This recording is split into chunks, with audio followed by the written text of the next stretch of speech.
Geography.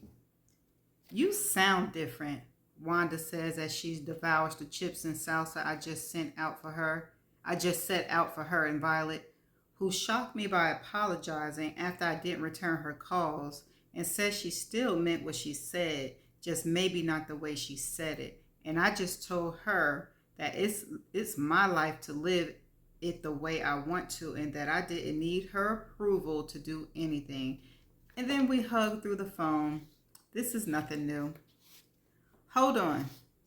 Where'd you buy this salsa? It's delicious, Violet says. I made it just for you two huzzies. Where'd you get the recipe? Wanda asks. You know Nelson loves salsa. I made it up. It's just heirloom tomatoes and a lot of other stuff. I'll write it down. They're helping me pack all the photographs and tissue paper and bubble wrap, as well as making labels for some of the art leaning against the wall all over the house. You do look a little composed, Violet says. Did you make any sangria or what? She saw Michael. What? Did you finally curse him out? Did you punch him in the nose like you've been wanting to do all these years? Violet never tires of animal print, and today she's in cheetah leggings and a tight black top. I'll be glad when she realizes that animals come in solid colors too. And Wanda asked, staring me in the eye. I swallowed it. What you just say? Violet yells from the kitchen, actually sticking her head around the corner. A giant palm standing in the corner makes her look like she really could be in the jungle. If only. You heard me, I say as I pick up a pitcher and continue rapping. Did he put something in your drink? She asks as she comes back and sets a tray on the table. Don't tell me you slept with the son of a bitch, Georgia. But if you did, how was it? Are you nuts? So what if she did, Violet? It's her damn business, and we could say a whole lot about some of the aliens you've crawled under. So what you do with the anger?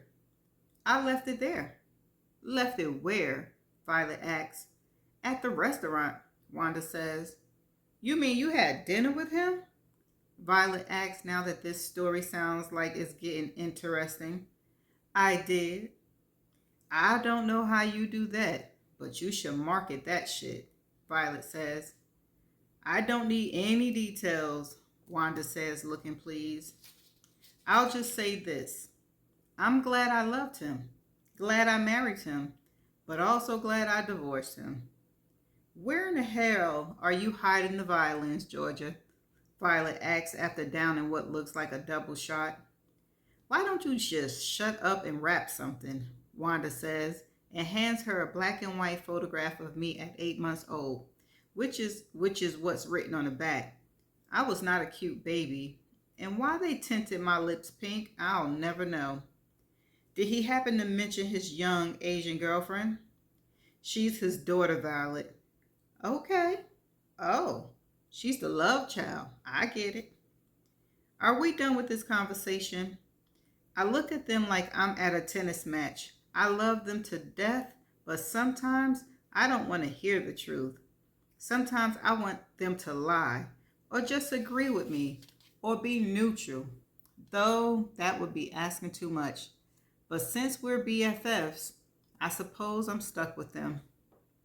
Well, just because you've decided to let bygones be bygones, that doesn't mean I have to like his ass.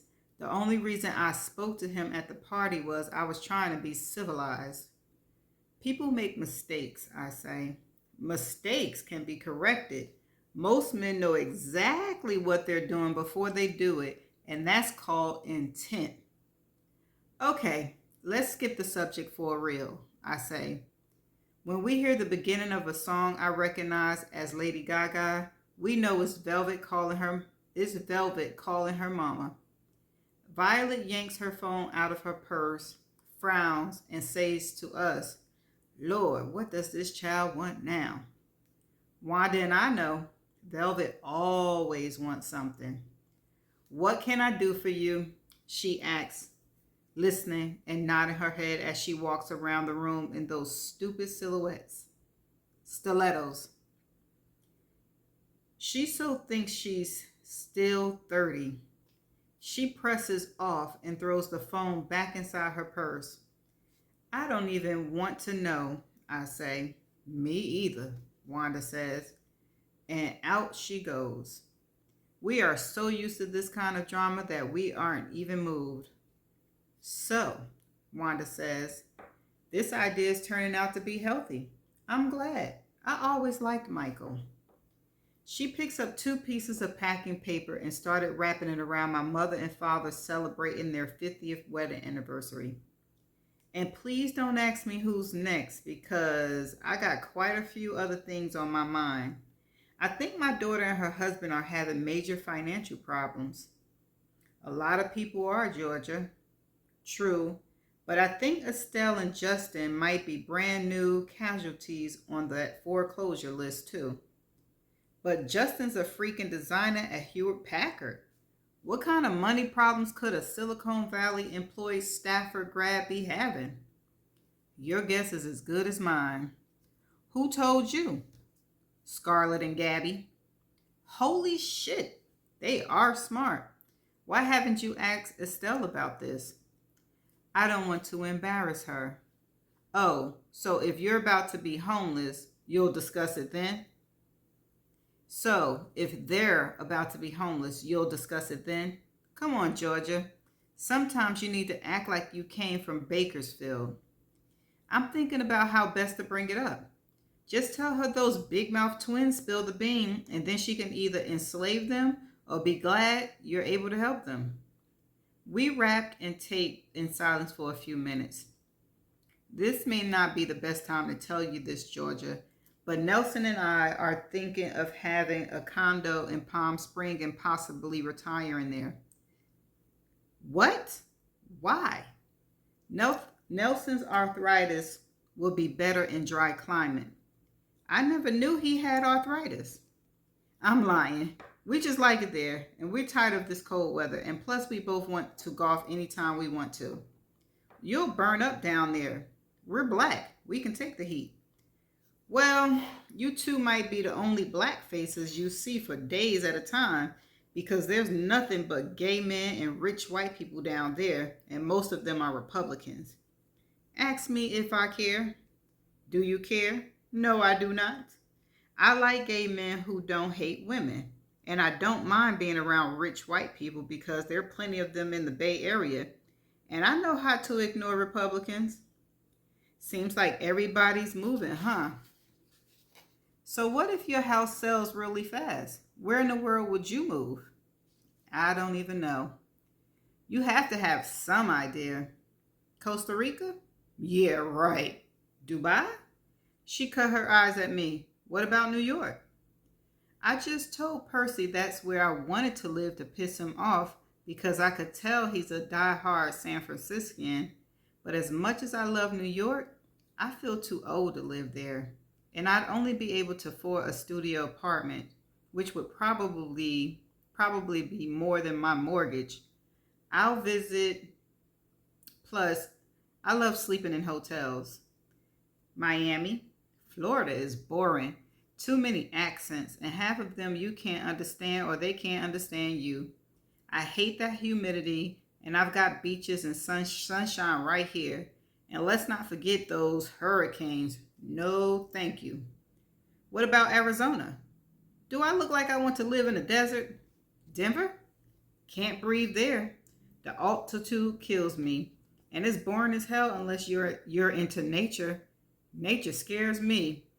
I don't understand the point of hiking, and I can't remember how to ski. Seattle is nice. I need to be on antidepressants. That rain is romantic and refreshing for a few days, but not nonstop week after week. Granted, it's full of smart, educated people, and they got the best coffee, but so does Bay Area. Would it occur to you to just stay right here? Maybe. But to be honest, I don't think I want to be more than driving distance from my mother and my grandkids. I look around at all the tape boxes. We made a lot of progress. My work here is done, Wanda announces. I thank her with hugs, but at the front door, she does about face. Wait, what now? Two things. You want to stay in the guest house or with us while this place is being staged. No, but thanks for the offer, honey. I know you're not thinking of staying in a hotel for 2 to 3 weeks. I don't know what I'm going to do, but I do know I want to do something I haven't done before and maybe go somewhere I haven't been. She looks at me like she's worried, and I push her out the door. The rain wakes me up, and then people talking. It sounds like a conductor on a train. I must have fallen asleep on the remote pause button and now apparently roll over on play. I sit up. Julie Deply and Ethan Hawke are sitting across the aisles from each other on a train. He's American, she's French. They're both young and smart. I saw this film when it came out in 1995 and decided to watch it last night for reasons I don't know. It's called Before Sunrise. I do know. I love implausible romantic movies that become plausible. This one felt more like a peek into the soul of two characters who got a once in a lifetime opportunity to share their thoughts and opinions, and they had nothing to lose. It was just a train ride, but as they talked, it started becoming clearer and clearer that both of them were discovering themselves at the same time they were discovering each other. It was not the typical boy meets girl and they fall in love story. It's a very talky movie, although I appreciate the things they talk about. But what fascinated me even more was the train ride itself. The whirl of it speeding over those tracks, what they saw out the window, what they missed. The medleys of colors, the open fields, horses, cows, sheep, and homes, farms, buildings, even a city here and there. I rewind the film to the point when Ethan tells Julie, he's been riding this train for 2 weeks and doesn't exactly know where he's going, but at least he's moving. Right now, I'm right there with him. I grab a handful of popcorn from the bowl sitting on the nightstand and chase it down with a sip of lukewarm ginger ale, and I say aloud, how freaking cool would that be? A long train ride. Why not? I can afford to take the time off. I can ride up to Vancouver and maybe across Canada all the way over to Toronto and then down to New York and hang out with Frankie and fly back home. I could buy one of those passes that let you get on and off in different cities. I can get one of those sleeper cars. I could read, I could wander, I could relax. I could even think about my future on a blank screen until it comes into focus. I wouldn't be hoping to pick up an Ethan Hawke. That was a movie. I'd be starring in my own. I pull the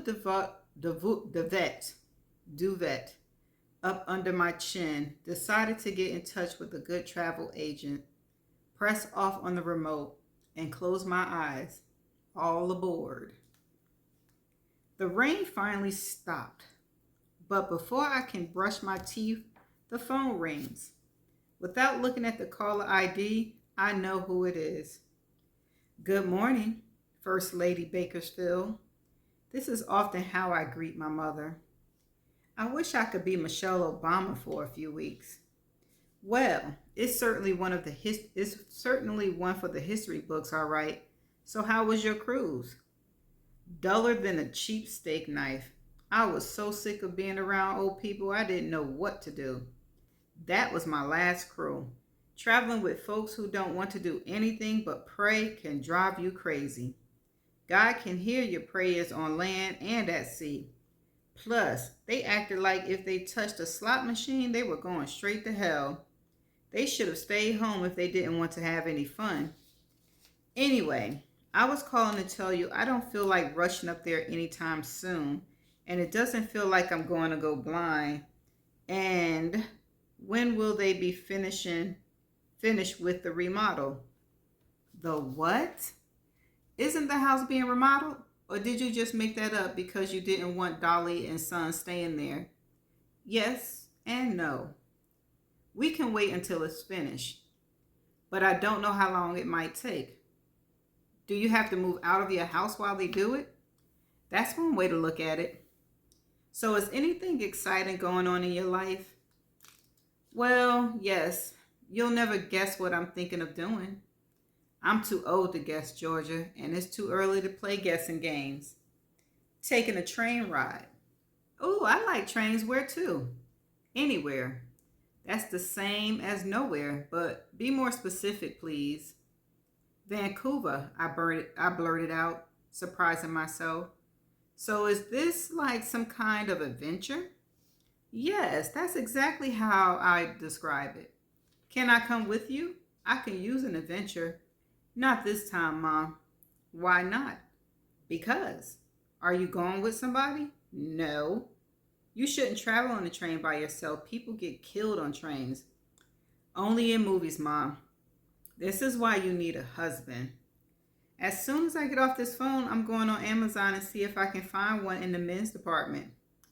Ha ha ha. What made you decide to do this all of a sudden? I'm selling my house. Well, why didn't you just say that instead of beating around the doggone bush? It took you long enough. I don't know how you've lived on 3 floors all by yourself since Frankie left for college. And you know once they leave, they don't come back. Get yourself a condo in San Francisco close to Fisherman's Raft. Ma, did it sound like I hung up? I'm still here. I'm also planning on to sell my share of the practice. Me and your dad never understood why you chose that field. Not exactly a thrill a minute, but it's respectable. And do what? I don't know yet. Well, you're never too old for change. Did I tell you I'm going to be starting a cooking class? No, you didn't. What kind of food? Who cares? It's free. And it's right here in my complex. You should go back to college and learn how to do something that's interesting. And this time, make sure it's something fun. Love you, dear. I love you more. That's not true. Or you invite me on your train ride. Bye, Mom. Smooches this time. Oh, that's cute. That's the end of this chapter. So, is she going to find something new to do on this train ride? Is she going to find herself? Is she going to discover some things about her? I hope they touch into the train ride.